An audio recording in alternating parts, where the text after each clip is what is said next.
अर्थ, कार्यपालिका का अर्थ। कार्यपालिका का मैंने अर्थ बताया जो लागू करने का कार्य करे, जो एग्जीक्यूट इम्प्लीमेंट करने का कार्य करे। मोटे तौर पर सरकार की उस शाखा को हम कहते हैं जो बीच में मैंने बताई, जो विधानमंडल या विधायिका द्वारा बनाए गए कानून और नीतियों को लागू करने की जिम्मेदारी लेती है, उसके लिए उत्तरदायी है। नीतियों को लागू करना, व्यापक अर्थों में यदि हम बोलें तो कार्यपालिका में वे सभी कर्मचारी भी होते हैं जो प्रशासनिक कार्य करते हैं, एडमिनिस्ट्रेटिव वर्क करते हैं। दूसरे शब्दों में राष्ट्रपति और प्रधानमंत्री से लेकर गांव का ग्राम सेवक तक कार्यपालिका में शामिल होता है। राष्ट्रपति और प्रधानमंत्री से लेकर अंतिम जो कर्मचारी है सरकारी, चाहे वो सरकारी प्यून ही क्यों ना हो, चाहे वो ग्राम सेवक ही क्यों ना हो, ये सब उस प्रशासनिक कार्यपालिका का अंग हैं जो सरकार का दूसरा अंग कहलाता है। यदि हम इसको संकुचित अर्थ में देखें, अभी तो हमने व्यापक अर्थ में समझा कि कार्यपालिका क्या है। संकुचित अर्थ में कार्यपालिका का अर्थ शासन का प्रधान और उसका मंत्रिमंडल, अर्थात चुने हुए लोग जो कार्यपालिका में हैं। प्रधानमंत्री और उनके मंत्रिमंडल के लोग चुने हुए लोग हैं, जनता के द्वारा चुने जाते हैं, वोटिंग के द्वारा, मतदान के द्वारा चुने जाते हैं। तो ऐसे चुने हुए लोगों से जो कार्यपालिका का निर्माण होता है, वह कार्यपालिका संकीर्ण परिभाषा के तहत उसे हम राजनैतिक कार्यपालिका कह सकते हैं, क्योंकि वो राजनैतिक तरीके से उनका चयन होता है। राजनैतिक कार्यपालिका सरकार से संबंधित है, जिनको जनता प्रत्यक्ष या अप्रत्यक्ष रूप से कुछ निश्चित समय के लिए चुनती है। चुनाव होता है, मतदान के जरिए उनका चयन होता है। तो ये हो गया कार्यपालिका का एक अंग, संकीर्ण मानो। जैसे उदाहरण के लिए हम बात करें तो भारत के राष्ट्रपति, भारत के प्रधानमंत्री, मंत्री, ये सब क्या जनता से चुन के आते हैं, चाहे प्रत्यक्ष रूप से जनता के द्वारा चुने जा रहे हों या अप्रत्यक्ष रूप से। सच्चाई है, पर तथ्य ये है कि इनका चयन जनता द्वारा होता है। वो कहलाया राजनैतिक कार्यपालिका। चुनाव हारेंगे या विधायिका के अंदर विश्वास मत प्राप्त नहीं कर पाएंगे तो पद से अपने आप हटा दिए जाएंगे, हट जाएंगे। इस पर हम विस्तार से चर्चा करेंगे कि ये क्या है, इन राजनैतिक कार्यपालिका का संसद से क्या ताल्लुकात है, जिसके तहत अभी मैंने कहा कि चुनाव हारने पर मंत्री, प्रधानमंत्री आदि को अपने पद से हटना पड़ता है। इसके पहले मैंने आपको बताया था कि विधायिका कार्यपालिका को नियंत्रित करती है, उसी प्रकार कार्यपालिका भी विधायिका को नियंत्रित करती है। इसका अर्थ ये हुआ कि इनमें से कुछ ऐसे लोग हैं जो दोनों में हैं। दोनों अर्थात विधायिका का भी अंग है और कार्यपालिका का भी अंग है। राष्ट्रपति दोनों का हिस्सा है। ऐसे ही मंत्रिमंडल और प्रधानमंत्री भी कार्यपालिका और विधायिका दोनों का हिस्सा होते हैं, दोनों में ही रहते हैं। और इसीलिए कहा जाता है कि जिस समय विधायिका के अंतर्गत, विधायिका में राष्ट्रपति या प्रधानमंत्री या उसके मंत्रिमंडल के लोग किसी कारणवश पराजित हो जाएं या तो चुनाव हार के या अविश्वास प्रस्ताव के बल पर या एक महाभियोग होता है उसके आधार पे तो उन्हें पद से हटा दिया जाता है या पद से हट जाते हैं। ये हो गया कार्यपालिका का संकीर्ण अर्थ और राजनैतिक कार्यपालिका। अब यदि हम राज्य कार्यपालिका की व्यापक परिभाषा लें, व्यापक अर्थ में लें, तो उसके अंतर्गत सरकार के वे सभी अंग आते हैं जो व्यवस्थापिका द्वारा बनाए गए कानूनों को क्रियान्वित करते हैं। वे सभी अंग जिनका काम कानूनों का क्रियान्वयन है, वे सभी लोग इसमें आते हैं। केवल राजनीतिक कार्यपालिका ही नहीं, बाकी अन्य भी। इसमें राजनीतिक कार्यपालिका के साथ साथ सरकारी कर्मचारी, जैसा मैंने बताया, और इसीलिए सरकारी कर्मचारियों को हम स्थायी कार्यपालिका कहते हैं। क्यों? क्योंकि सरकारी कर्मचारी जो होते हैं वे लोग चुनाव की प्रक्रिया से नहीं आते। वे लोग नौकरी पाने की विभिन्न अर्हताओं को पूरा करने पर स्थायी रूप से नौकरी पाते हैं, जब तक कि वे 60 वर्ष के ना हो जाएं। कुछ मामलों में 62, कुछ मामलों में 65 वर्ष, तो उसकी एक आयु सीमा है। ये लोग चुनाव के आधार पर नहीं आते। सरकारी कर्मचारी 21 वर्ष की उम्र के बाद उनका नौकरी में चयन होता है, तो वो तब तक सरकारी कर्मचारी बने रहते हैं जब तक कि रिटायर नहीं हो जाते, जब तक कि उन पर किसी आरोप के आधार पर उनको निकाला नहीं जाता, आदि आदि। औसतन एक सरकारी कर्मचारी लगभग 30 वर्ष कार्य करता है सरकारी नौकरी में। विभिन्न पदों पर पदोन्नति पाते हुए वह कार्य करते रहता है। इस पदोन्नति के दौरान वह सरकारी कर्मचारी बना रहता है और इसीलिए वो स्थायी है। चूँकि ये लोग स्थायी हैं, इसीलिए इसे कहेंगे हम स्थायी कार्यपालिका। राजनैतिक कार्यपालिका अस्थायी है, क्योंकि राजनीतिक कार्यपालिका से जुड़े हुए लोगों का चयन जनता चुनाव से करती है और चुनाव का काल होता है। सामान्य स्थिति में राजनीतिक कार्यपालिका के सदस्यों का चयन 5 वर्ष के लिए होता है। का चयन मतलब उन मतदान के आधार पर उनका चुनाव 5 वर्ष के लिए होता है। अधिकतम कार्यकाल 5 वर्ष एक बार में।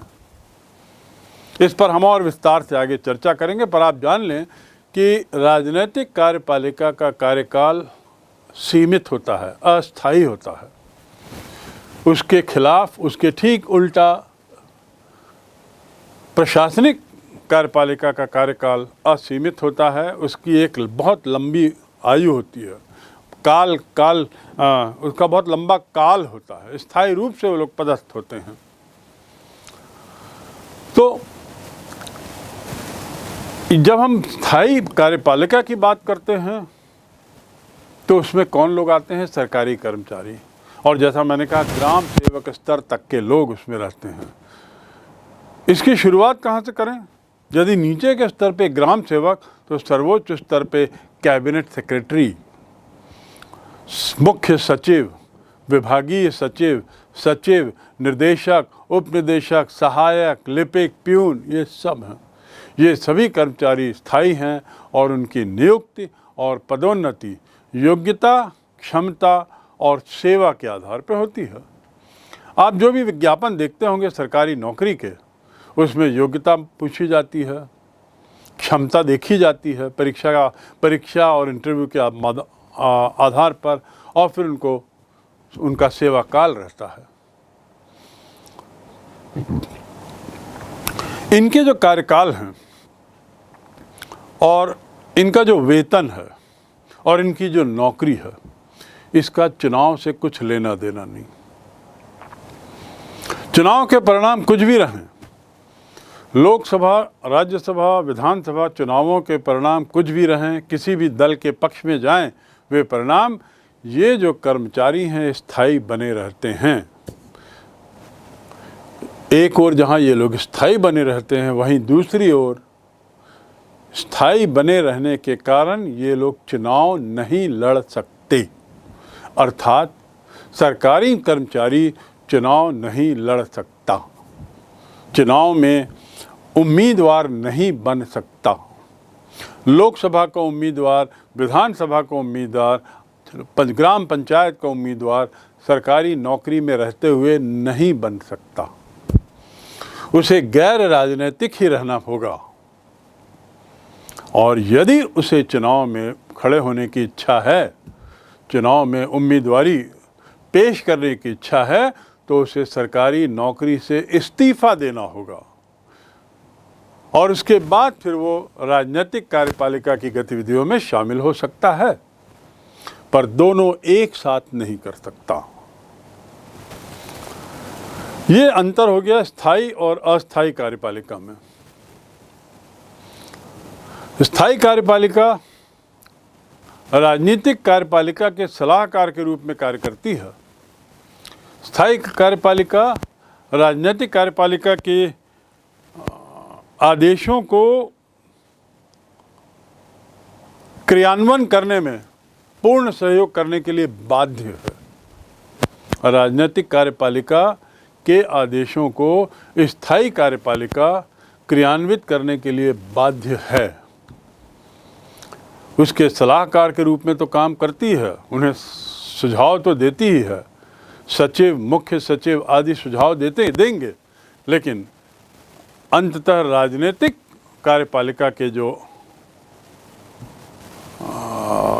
का जो रवैया होगा उसके अनुसार वे इनको लागू करने की बाध्यता भी रखते हैं। ये बखूबी समझने के बाद कि कार्यपालिका के भी दो अंग हैं, और दोनों अंगों के अंतर को समझने के बाद, कार्यपालिका के दोनों अंगों के अंतर को समझने के बाद, अब हम थोड़ा जानें कि कार्यपालिका होती कितने प्रकार की है। कार्यपालिका भी अलग अलग प्रकार की है, और कार्यपालिका से मायने है मेरा सरकार का वो दूसरा अंग जिसको हम एग्जीक्यूटिव कहते हैं। हर देश की कार्यपालिका होगी, हर देश की विधायिका होगी, हर देश का न्यायपालिका होगा, लेकिन विभिन्न देशों में इन तीनों के बीच के संबंध अलग अलग हैं। और चूंकि तीनों के संबंध अलग अलग हैं, इसीलिए तीनों अंगों की प्रकृति भी अलग अलग है। कहीं कार्यपालिका ज़्यादा हावी है, कहीं पर न्यायपालिका हावी है, कहीं विधायिका हावी है, कई जगह ये तीनों ही अंग किसी एक व्यक्ति में सीमित हैं या किसी एक संस्था में सीमित हैं, आदि आदि। सभी देशों में एक तरह की कार्यपालिका होगी ये संभव नहीं है। आपने अमेरिका के राष्ट्रपति के बारे में सुना है। यदि हम सरसरी नज़र पे अखबारों को देखें तो हम पाएंगे कि अमेरिका की बात करते हैं तो हमेशा वहाँ राष्ट्रपति का नाम आता है, राष्ट्रपति के बयान आते हैं, और ऐसा लगता है वहाँ की सरकार यानी राष्ट्रपति। वहाँ प्रधानमंत्री का नाम हमने कभी नहीं सुना, क्योंकि वह पद वहाँ है ही नहीं। ऐसी स्थिति में वहाँ की कार्यपालिका अलग होगी, उसके दायरे अलग होंगे, उसके काम अलग होंगे, लेकिन उद्देश्य होगा कार्यपालिका का लागू करना। इंग्लैंड की यदि बात करें तो इंग्लैंड की जो मुख्य, इंग्लैंड का जो हेड होगा वो कौन है? क्वीन एलिजाबेथ, वहाँ की रानी। इंग्लैंड की मुखिया वहाँ की रानी है, क्वीन एलिजाबेथ। लेकिन इंग्लैंड के बारे में हम बारंबार वहाँ के प्रधानमंत्री के बयान सुनते हैं, मिस्टर बोरिस जॉनसन। इंग्लैंड में रानी मुखिया हैं, लेकिन बयानात या सरकार की बात जब होती है तो प्रधानमंत्री बोरिस जॉनसन का नाम आता है बारंबार। अमेरिका की जब बात करते हैं तो वहाँ पर प्रधानमंत्री का नाम नहीं, रानी राजा भी नहीं, वहाँ पर राष्ट्रपति का नाम आता है। जो बिडेन वर्तमान में वहाँ के राष्ट्रपति हैं। अमेरिका के राष्ट्रपति की शक्तियाँ और कार्य भारत के राष्ट्रपति की शक्तियों से बिल्कुल अलग है। ये आपको इस बात से स्पष्ट हो जाएगा कि समाचार पत्रों में, टेलीविज़न में, चैनल्स में अमेरिका के राष्ट्रपति का चेहरा बार बार सामने आता है। भारत के संबंध में राष्ट्रपति का नहीं बल्कि भारत के प्रधानमंत्री का चेहरा आता है। अमेरिका में तो प्रधानमंत्री हैं ही नहीं, पर भारत में राष्ट्रपति भी हैं। राष्ट्रपति का स्थान कुछ अलग है हमारे यहाँ। उसकी तुलना में हमारे यहाँ प्रधानमंत्री सरकार में ज़्यादा हावी हैं। हमारी प्रणाली में, हमारी कार्य प्रणाली में उनका ज़्यादा महत्व है। तो इसलिए अमेरिका के राष्ट्रपति की शक्तियाँ और उनके कार्य भारत के राष्ट्रपति की शक्तियाँ और उनके कार्य से अलग हैं। वैसे इंग्लैंड की महारानी एलिजाबेथ नेपाल के राजाओं से बिल्कुल अलग हैं। नेपाल में राजतंत्र था, पर राजतंत्र होते हुए वहाँ भी राजा मुखिया थे, लेकिन राजा का स्थान वो नहीं था जो इंग्लैंड में क्वीन का स्थान है या रानी का स्थान है। फ्रांस की बात करें तो भारत और फ्रांस दोनों ही देशों में प्रधानमंत्री हैं। भारत और फ्रांस दोनों ही देशों में प्रधानमंत्री हैं, लेकिन भूमिकाएं दोनों की अलग अलग। दोनों की महत्ता अपने अपने देश की शासन प्रणाली में अलग अलग। आखिर ऐसा क्यों है? क्या कारण है? ये कार्यपालिका के विभिन्न प्रकारों के कारण है। अमेरिका वहाँ की प्रणाली को, जिसमें राष्ट्रपति मुखिया है, अध्यक्षात्मक व्यवस्था कहते हैं। क्या व्यवस्था कहते हैं? अध्यक्षात्मक व्यवस्था। तो अमेरिका के प्रणाली को अध्यक्षात्मक व्यवस्था, और वहाँ जो सारी शक्ति है वो वहाँ के राष्ट्रपति में, कार्य करने की कार्यकारी शक्ति जिसे हम कहेंगे वो राष्ट्रपति। कनाडा की प्रणाली कहलाती संसदीय लोकतंत्र प्रणाली, अध्यक्षात्मक नहीं। संसदीय लोकतंत्र प्रणाली प्लस संवैधानिक राजतंत्र, ये एक अलग प्रणाली है। इसके बारे में हम विस्तार से नहीं जाना चाह रहे हैं, पर आपको मालूम होना चाहिए कि विभिन्न देशों की राजनीतिक प्रणालियां या विभिन्न देशों की कार्यपालिका का दायरा, कार्यपालिका का कार्यक्षेत्र अलग अलग है। इस सब का अर्थ कार्यपालिका का एक ही है सभी जगह, एग्जीक्यूट करना, लागू करना, लेकिन सीमाएं अलग हैं, शक्तियां अलग हैं। तो कनाडा की जब बात करें तो संसदीय लोकतंत्र है, पार्लियामेंट्री और संवैधानिक राजतंत्र भी है। वहाँ का मुखिया कौन? इंग्लैंड की महारानी वहाँ की मुखिया है। संवैधानिक राजतंत्र के तहत कनाडा की मुखिया इंग्लैंड की महारानी है। कनाडा स्वतंत्र देश है। एक स्वतंत्र देश रहते हुए कैसे इंग्लैंड की महारानी वहाँ की मुखिया है? इसका अध्ययन हम किसी अन्य अध्याय में करेंगे। फिलहाल हम ये समझ लें, जान लें कि महारानी एलिजाबेथ ऑफ इंग्लैंड उस राज्य की प्रधान है, और इसीलिए संवैधानिक राजतंत्र की बात होती है। लेकिन सरकार का प्रधान कोई और है। राज्य की प्रधान एलिजाबेथ, इंग्लैंड की महारानी, लेकिन सरकार का प्रधान प्रधानमंत्री। और चूंकि सरकार का प्रधान प्रधानमंत्री है, इसलिए वहाँ की व्यवस्था को हम संसदीय लोकतंत्र की व्यवस्था भी कहते हैं। और इसीलिए मैंने बताया कनाडा की व्यवस्था कहलाती है संसदीय लोकतंत्र प्रणाली प्लस संवैधानिक राजतंत्र। ये हुई दूसरी प्रणाली। तीसरा देश फ्रांस, जिसका मैंने जिक्र किया और कहा कि भारत और फ्रांस दोनों में प्रधानमंत्री हैं, पर दोनों की शक्तियां अलग अलग हैं। फ्रांस की यदि हम बात करें तो वहाँ की प्रणाली कहलाती है अर्ध अध्यक्षात्मक व्यवस्था। अध्यक्ष शब्द का जिक्र हमने अमेरिका के संदर्भ में भी किया था। अमेरिका की प्रणाली कहलाती है अध्यक्षात्मक, फ्रांस की कहलाती है अर्ध अध्यक्षात्मक। वहाँ का सिस्टम कुछ अलग है। इसमें राष्ट्रपति द्वारा नियुक्त प्रधानमंत्री एवं मंत्री रहते हैं।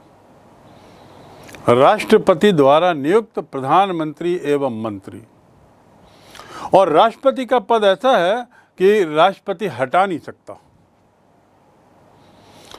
ये जो प्रधानमंत्री हैं वो संसद के प्रति उत्तरदायी होते हैं। तो इस प्रकार फ्रांस की व्यवस्था जो है वो एक तरीके से मिक्स्ड है, और इसीलिए अर्ध अध्यक्षात्मक संसदीय व्यवस्था हम कह सकते हैं। एशिया महाद्वीप का एक देश जापान को देखें, वहाँ कौन सी व्यवस्था है? वहाँ की व्यवस्था कहलाती है संसदीय व्यवस्था। प्रणाली के बात करें तो संसदीय व्यवस्था है जैसा कि भारत में है, लेकिन कुछ मायने में वहाँ की व्यवस्था भारत से अलग है। वहाँ देश का प्रधान राजा है, राजा अर्थात वंशानुगत। राजा की मृत्यु के बाद उसका बेटा, उसकी मृत्यु के बाद उसका बेटा, ऐसी वंश दर वंश एक परिवार का व्यक्ति वहाँ का राजा होता है। तो प्रधान कौन है? वहाँ राजा है। भारत में प्रधान कौन है? राष्ट्रपति है। लेकिन वास्तविक रूप से प्रधान कौन है? प्रधानमंत्री है, जिसका हम अध्ययन करेंगे। पर यह समझ लीजिए, जापान की व्यवस्था संसदीय होते हुए भी वहाँ का प्रधान राजा है, और सरकार का प्रधान प्रधानमंत्री, वैसे ही जैसे कि कनाडा में था। राज्य का प्रधान क्वीन एलिजाबेथ, सरकार का प्रधान प्रधानमंत्री। ऐसी जापान में भी ये व्यवस्था है, लेकिन संसदीय व्यवस्था है। दो अन्य देश और, ये आपको ये बारंबार इसलिए बताया जा रहा है कि आप समझें कि कितनी तरह की शासन प्रणालियां दुनिया में हैं, और फिर अंत में हम समझेंगे कि भारत में कौन सी है और भारत में क्यों है, ऐसी वाली क्यों है। रूस की यदि बात करें तो रूस की व्यवस्था कहलाती है अर्ध अध्यक्षात्मक। अर्ध अध्यक्षात्मक जैसा फ्रांस में था। रूस का जो प्रधान है वह राष्ट्रपति होता है, और राष्ट्रपति के द्वारा नियुक्त प्रधानमंत्री सरकार का प्रधान होता है। इस प्रकार हम देखते हैं कि कई देशों में सरकार का मुखिया अलग और राष्ट्र का मुखिया अलग। कहीं राष्ट्र का मुखिया राजा रानी हैं, कहीं राष्ट्र का मुखिया राष्ट्रपति हैं, कहीं राष्ट्र का मुखिया प्रधानमंत्री भी हैं। यहाँ रूस के मामले में प्रधानमंत्री सरकार का प्रधान है, जिसकी नियुक्ति राष्ट्रपति करता है, और इसलिए इसे अर्ध अध्यक्षात्मक व्यवस्था कहते हैं। अब अंतिम बड़े राष्ट्रों में, महत्वपूर्ण राष्ट्रों में जर्मनी की व्यवस्था। हम उन्हीं राष्ट्रों का चयन कर रहे हैं जहाँ लोकतांत्रिक व्यवस्था है। उन्हीं राष्ट्रों का नाम मैंने यहाँ लिया है या उदाहरण दिए हैं जहाँ पर डेमोक्रेसी है, जहाँ पे चुनावी पद्धति से शासन व्यवस्था चलाई जाती है, जहाँ चुनाव होते हैं, बहुदलीय चुनाव, एक दलीय नहीं, बहुदलीय चुनाव। जर्मनी की बात करें तो जर्मनी में वहाँ की व्यवस्था को हम संसदीय व्यवस्था कहेंगे, लेकिन देश का प्रधान राष्ट्रपति और सरकार का प्रधान कहलाता है चांसलर। देश का प्रधान कौन? राष्ट्रपति, और सरकार का प्रधान चांसलर। एक तरीके से चांसलर जो है वो समझ लीजिए प्रधानमंत्री ही है। तो सरकार का प्रधान चांसलर और देश का प्रधान राष्ट्रपति, ये जर्मनी की व्यवस्था है। इस तरह हमने विभिन्न देशों के राजनीतिक प्रणाली, राजनीतिक शासन व्यवस्था की प्रणालियों के नॉमेनक्लेचर को समझा, क्या नाम दिए गए हैं ये समझने की कोशिश की, और उसका सतही रूप से थोड़ा अध्ययन भी कर लिया। इन सब देशों में हम पाएंगे दो तरह की मोटी मोटी व्यवस्थाएं हैं। लोकतांत्रिक देश हैं, सब डेमोक्रेसी में विश्वास करते हैं एक तरीके से। वैसे रूस जो है वह उस तरीके से डेमोक्रेटिक नहीं है जैसा वर्तमान में उसे माना जाता है। लोकतंत्र की वह व्यवस्था वहाँ नहीं है जो वास्तव में लोकतांत्रिक कहलाती है, क्योंकि वहाँ एक दलीय शासन है। पर चूंकि वहाँ चुनावी प्रक्रिया होती है, इसीलिए इसको भी शामिल किया गया अपने अध्ययन के लिए। तो कुल मिला के हमने पाया कि जो 6-7 देशों का अध्ययन किया, इसमें या तो अध्यक्षात्मक व्यवस्था है या संसदीय व्यवस्था है। अध्यक्षात्मक व्यवस्था में अर्ध अध्यक्षात्मक को भी शामिल किया गया है, पर दूसरी व्यवस्था जो कहलाती है वह है संसदीय। दोनों में क्या अंतर है, थोड़ा इसको समझ लें। मूल रूप से, आधारभूत रूप से दोनों व्यवस्थाओं में बेसिक अंतर क्या है। अध्यक्षात्मक व्यवस्था अर्थात जहां राष्ट्रपति, राज्य और सरकार दोनों का प्रधान हो, जैसे अमेरिका में राज्य का भी प्रधान है और सरकार का भी प्रधान है, राष्ट्र का भी मुखिया है और राष्ट्र को चलाने वाली सरकार का भी मुखिया है। ठीक उसके विपरीत संसदीय व्यवस्था में प्रधानमंत्री जो है वह सरकार का प्रधान होता है। प्रधानमंत्री जो है वह सरकार का प्रधानमंत्री होता है, या दूसरे शब्दों में कहें सरकार का प्रधान प्रधानमंत्री होता है, राष्ट्रपति नहीं। कौन सी व्यवस्था में? संसदीय व्यवस्था में। दूसरा अंतर, अध्यक्षात्मक प्रणाली में राष्ट्रपति बहुत ताकतवर होता है, बहुत शक्तिशाली। राष्ट्रपति का पद बहुत ही शक्तिशाली होता है, जबकि संसदीय व्यवस्था में वास्तविक शक्ति जो है वो प्रधानमंत्री और उसके मंत्रिमंडल के पास होती है। यानी सरकार जो चलाता है, प्रधानमंत्री, सरकार के जो अंग हैं यानी कार्यपालिका के जो अंग हैं जिसमें मंत्रिमंडल है, उनके पास असली शक्ति नहीं रहती। कौन सी व्यवस्था में? संसदीय व्यवस्था में। अध्यक्षात्मक व्यवस्था में राष्ट्रपति के पास सभी शक्तियां, संसदीय व्यवस्था में प्रधानमंत्री और मंत्रिमंडल के सदस्यों के पास व्यवस्था। प्रधानमंत्री और मंत्रिमंडल के सदस्य जो हैं वे संसद के सदस्य होना आवश्यक है। ये संसदीय व्यवस्था की खासियत है, जिस पे हम आगे पढ़ेंगे। तीसरा, और या इसके बारे में हम एक उदाहरण देख लें।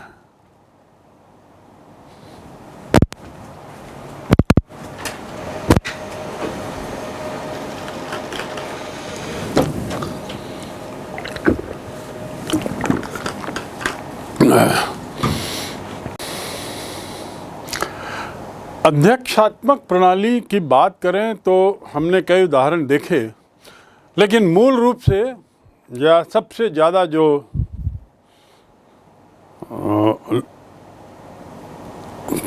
जानकार जिसके बारे में जानकारी रखते हैं वह है अमेरिका की अध्यक्षात्मक प्रणाली, ब्राज़ील की अध्यक्षात्मक प्रणाली। ये अध्यक्षात्मक प्रणाली का उदाहरण है। संसदीय प्रणाली का जर्मनी, जापान, इटली, ये उदाहरण हुए संसदीय प्रणाली के। तो हमने ये समझा कि किस तरह मूल रूप से लोकतांत्रिक देशों की शासन व्यवस्था या तो अध्यक्षात्मक है या उसके आसपास है, और या संसदीय है या उसके आसपास है। शेड हो सकता है अलग अलग। अध्यक्षात्मक प्रणाली के भी कई रंग हो सकते हैं, पर मूल रंग वही है। ऐसे संसदीय प्रणाली के भी कई रंग हो सकते हैं, अलग अलग शेड हो सकते हैं, लेकिन मूल रंग वही है।